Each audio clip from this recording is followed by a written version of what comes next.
이거 춘천은 작년 12월 20일경에 구제역이 발생이 됐는데, 구제역 발생 이후 지금 한 달여가 되고 있습니다.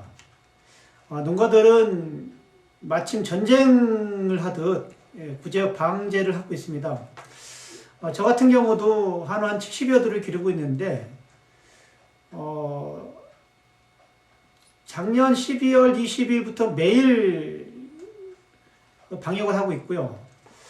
더군다나 지금 한파로 인해서 방제 효과도 참 불투명하지만 지금 농가로서 할 수 있는 것은 방제 말고는 다른 방법이 없어서 집에서 바깥으로 나가지도 않고 있으면서 우사에서 하루 종일 살다시피 하고 있습니다. 이럴 때 농가들의 지금의 심정은 하루빨리 구제역이 끝났으면 하는 바람이고요.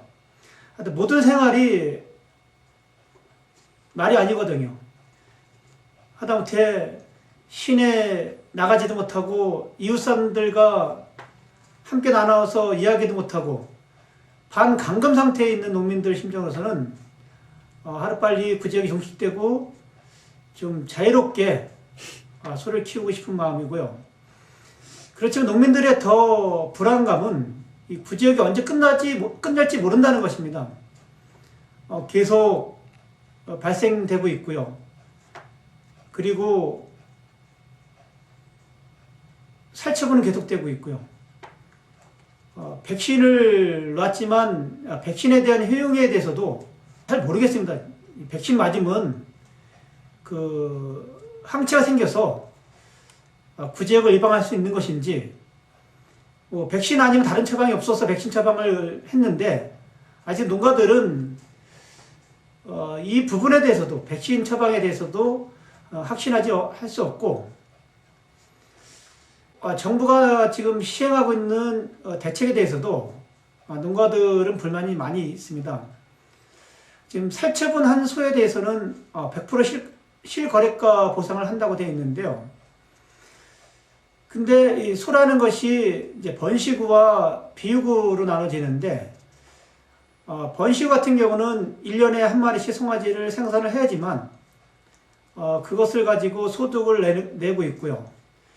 비육은 생후 30개월 정도를 길러야지만 출하를 해서 소득을 할 수 있는 것입니다. 근데 문제는 비육이건 번식이건, 비육 같은 경우는 30개월이 길러서 30개월 지난 다음에 일정 정도의 등급 판정을 통해서 가격을 받는데, 과연 지금 살처분 보상금이 그렇게 되지 않고 있다는 것입니다. 비육소 같은 경우는 거의 무게중심으로 되고 있고요. 마찬가지로 번식우도 지금 뱃속에는 2, 3개월이지만, 그리고 4, 5개월이지만 1년만 지나면 소가 태어나서 한 3개월에서 5개월을 기르면 지금 시세 가격으로 한 200만 원을 받을 수 있는데, 문제는 지금 생후 몇 개월에 한해서만 지급을 하기 때문에 현실적 보상이 되지 못하고 있다는 거고요. 그리고 두 번째는 이제 이동 제한을 통해서 지금 거래를 하지 못하고 있는데, 또 백신을 접종해서 거래를 하지 못하고 있는데, 이 부분에 대해서는 전혀 대책이 없다는 것입니다. 정부에서 잘못해서 이렇게 구제역이 확산됐음에도 불구하고 오히려 마침 농가들이 무분별하게 여행을 갔다 오고 관리를 소홀하고 질병 관리 못하고, 그리고 마치 농가들이, 자격이 없는 농가들이 소를 키워서 구제역에 걸린 양, 이렇게 오도를 하고 있다는 것이죠. 저희는 예방에 있어서는 국가의 역할이 크다는 생각이 드는 거고요.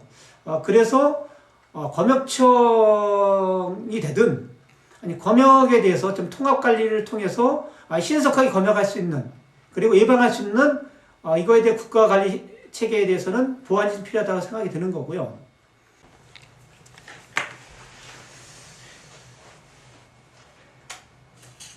국가적 그 재난상인 이 구제역 사태를 맞이하면서 참 많은 분들이 고생하고 있을 거라고 생각이 듭니다. 그럼에도 불구하고 농민들은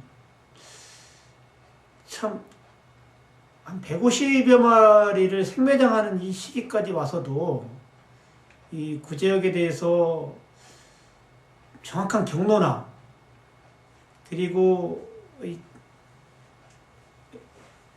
종식 방안이나 이런 것 없이 우왕좌왕하는 것을 보면서 과연 이 정부가 국가재난 사태를 맞이해서 얼마나 프로그램을 가지고 있는지에 대한 문제의식은 계속 가지고 있고요. 그리고 지금 문제가 발생했을 때 정확한 진단을 통해서 처방을 해야지만 빨리 종식되는데 아직도 현장에서는 정부의 대책들이나 정부의 대응들이 썩 마음에 들지도 않고 있습니다. 그럼에도 불구하고 지역에서 고생하시는 많은 분들이 있어서 하루빨리 구제역은 극복될 거라는 생각이 들고요. 이 구제역으로 인해서 많은 어려움을 겪고 있는 농민들에게 가뜩이나 다른 문제, 특히 수익개방 문제라든가 FTA 문제 때문에도 농업이 고통받고 있는데 가축 질병 때문에 고통받는 농민들에 대해서 좀 희망을 갖고 농사질 수 있는 좀 많은 그 정책들이 마련됐으면 좋겠다는 생각이 들고요. 그리고 아울러서 그 가축들도 좀 더 됐다 이거 잠깐 어떻게? 그것도 그냥 끝내요. 99년도에 기농을 해서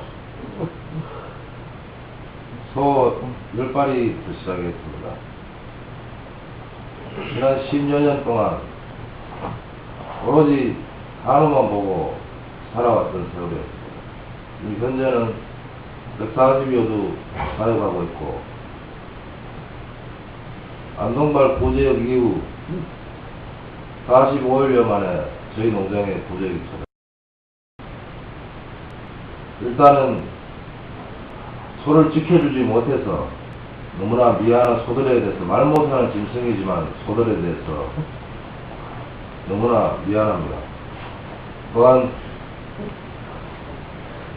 제 99년 이후 제 인생을 소 살처분과 더불어 매몰과 더불어서 제 인생을 묻어놓은 것에 대해서 제 인생 또한 서글퍼지는 것이 현실입니다. 이것을 어찌 말로 다 표현하겠습니까?